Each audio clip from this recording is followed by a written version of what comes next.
जय सीताराम। जय करुणा निधान भगवान। जय श्री सीताराम।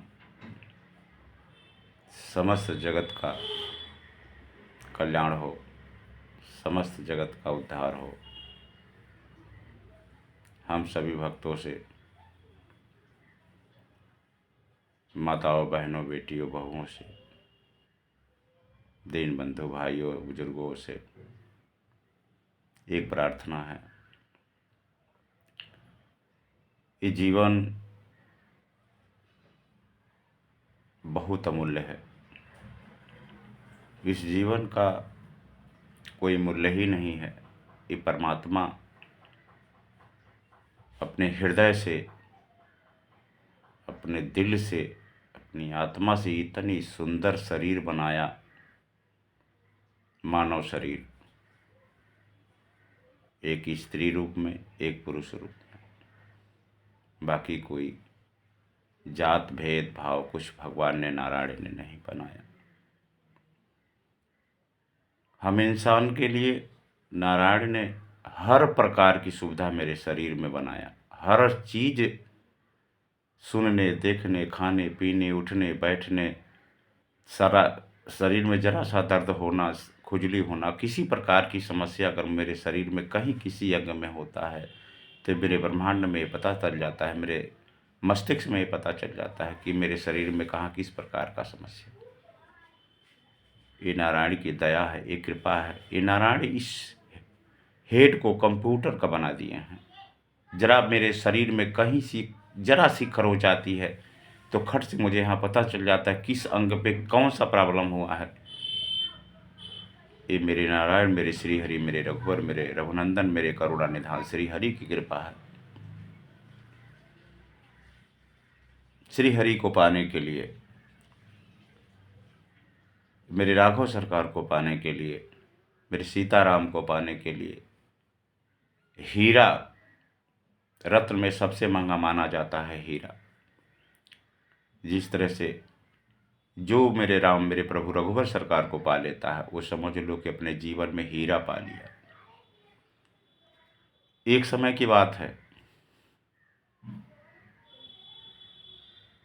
सतगुरु जी की वचन है, मेरे गुरु जी की वचन है। एक बार एक नदी में मल्लाह नाव चला रहा था। उसका नित्य प्रतिदिन का काम था नाव चलाना। एक दिन आया तो देखा नदी के किनारे एक पत्थर, बहुत खूबसूरत, बहुत बढ़िया। उसको दिखने में इतना बढ़िया लगा कि वो पत्थर को उठा करके बांध करके अपने नाव की उस कोर जो होता है, माथा बांध करके वहीं लटका दिया। वो पत्थर चमकता था। वो पत्थर नहीं, हीरा था। अरबों का सामान था, करोड़ों का सामान था। लेकिन उस मल्लाह को क्या पता है हीरा क्या होता। वो तो उसकी नज़र में तो पत्थर था। वो पत्थर समझ करके अपने नाव के माथे पर बांध के लटका दिया। केवट को क्या ज्ञान। एक दिन नाव पार करने के लिए एक मोची गया। वो देखा पत्थर चमक रहा था, बहुत खूबसूरत, बहुत बढ़िया। उसको भी नहीं ज्ञान था कि ये हीरा है। वो पत्थर समझा कि बहुत खूबसूरत पत्थर है, मैं इसको ले लूँगा तो मेरे दुकान पर एक काम आएगा। तो मल्लाह से कहा, अरे भाई ये पत्थर मुझे दे दो, कितना लोगे। वो कहा, अरे भाई इसको हम 50 रुपया देकर खरीदे हैं। तो कहा कि हमसे 200 ले लो। कहा नहीं भाई, ठीक है 500 ले लो हमसे। तो मोची ने मल्लाह को 500 रुपया दे दिया। और मल्लाह को क्या पता हीरा का क्या मोल है। उसको क्या मालूम मैं हीरा गंवा रहा हूँ। उसको ज्ञान ही नहीं था। उस हीरे को मोची ने पा लिया तो जूता फूता और जाना आना सब छोड़ दिया। वो भूल करके तुरंत वहीं से वापस होकर के चला आया अपनी दुकान पे और उस हीरे पर वो चमड़ा काटता था। देखिए अज्ञानता कितनी बड़ी चीज है। उस हीरे पर वह मोची चमड़ा डेली काटता था, जूता बनाता था। ऐसे ही कुछ दिन बीता तो उसी रास्ते उसी की दुकान पर एक जौहरी जूता सिलवाने गया। जौहरी तो जौहरी, उसको तो हर चीज का ज्ञान है, परख है। वो जान जाता सोना कौन, चांदी कौन, हीरा कौन, मोती कौन, जवाहर क्या। जौहरी तो हर चीज की परख कर लेता है भाई, इसी से उसका नाम जौहरी पड़ गया। तो जौहरी ने देखा, अरे भाई ये तो हीरा है, करोड़ों का सामान है, और इस हीरे पे रख करके ये मोची जो है चमड़ा काट रहा है। ये बहुत आश्चर्य में आ गया। तो जौहरी ने कहा, अरे भाई ये पत्थर मुझे दे सकते हो क्या।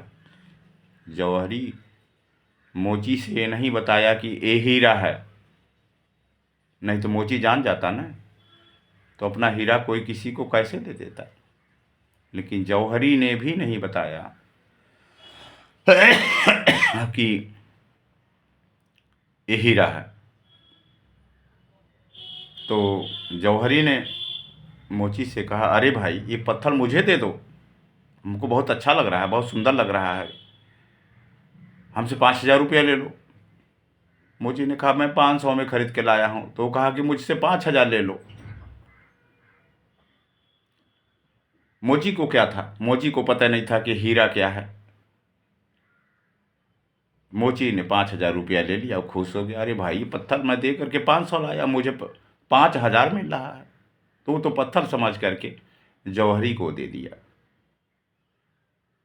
तो जौहरी ने पत्थर को लिया, जूता सिलाने गया था, भूल गया, जूता फूता छोड़ के वहीं से भाग गया। करोड़ों की सामान जो पा जाएगा वो उसको जूता फूता क्या दिखेगा भैया। पोटली में डाला और तुरंत हीरा लेकर के वापस अपने घर चला गया।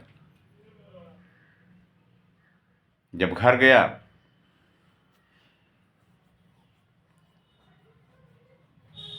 जब हीरा निकाल रहा है तो देखा कि हीरा उसमें चकनाचूर हो गया था पोटली में। जौहरी ने सोचा कि मैं तो हीरा इसमें रखा था, ये चकनाचूर कैसे हो गया।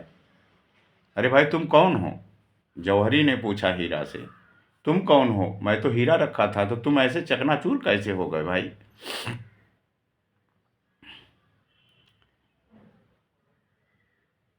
हीरा बोल रहा है, हीरे से आवाज आई कि जौहरी देखो, जब मल्लाह ने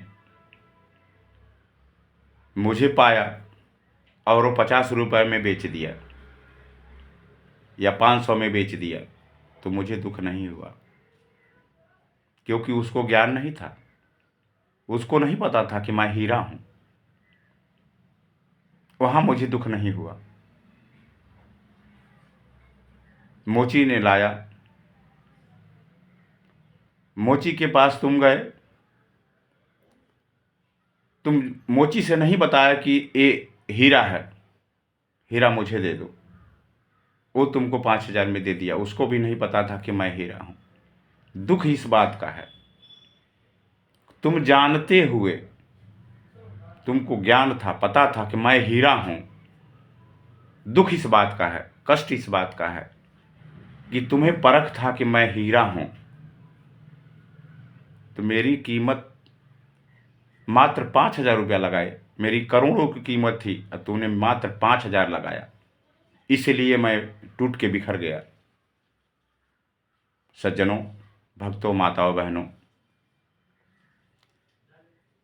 उसी तरह से भगवान को पाने के लिए, हीरा को पाने के लिए, नारायण को हीरा कहा जाता है। हीरा को पाने के लिए, हीरा समझने के लिए आपको भजन भक्ति साधना कीर्तन भजन करना पड़ेगा। हीरा आपने अगर गंवा दिया मनुष्य की योनि में ये मनुष्य शरीर अनमोल रत्न है। ये मनुष्य शरीर बहुत ही दुर्लभ से मिला है। इस शरीर को व्यर्थ न जाने दें आप लोग, से निवेदन है, प्रार्थना है, कोटि कोटि वंदन है। आप लोगों को चरणों में प्रार्थना है कि आप लोग इस हीरा को मत गंवाइए, इस मनुष्य रूपी शरीर को व्यर्थ न जाने दें। हम करार किए थे जब माँ की गर्भ में थे ना हम लोग, तो नारायण उसमें दर्शन देते हैं मुझे। हम नारायण के सामने वचन दिए थे, हे प्रभु इस नरक से बाहर मुझे निकालिए। नारायण जी मेरे राघव सरकार मुझे गर्भ में ही दर्शन देते हैं। अब मैं उस समय वचन दिया था भगवान से कि प्रभु इस नरक से मुझे बाहर करिए, मैं आपकी शक्ति भक्ति भजन कीर्तन करूँगा, आपका जो जैसा आदेश होगा मैं उसका पालन करूँगा। लेकिन मानव शरीर जब माँ की कोख से बाहर आ जाता है तो भूल जाता है कि हम अपने परमात्मा रूपी नारायण को क्या जबान दिया था, क्या वचन दिया था, उससे हम मुकर करके उसके विपरीत काम करने लगते हैं।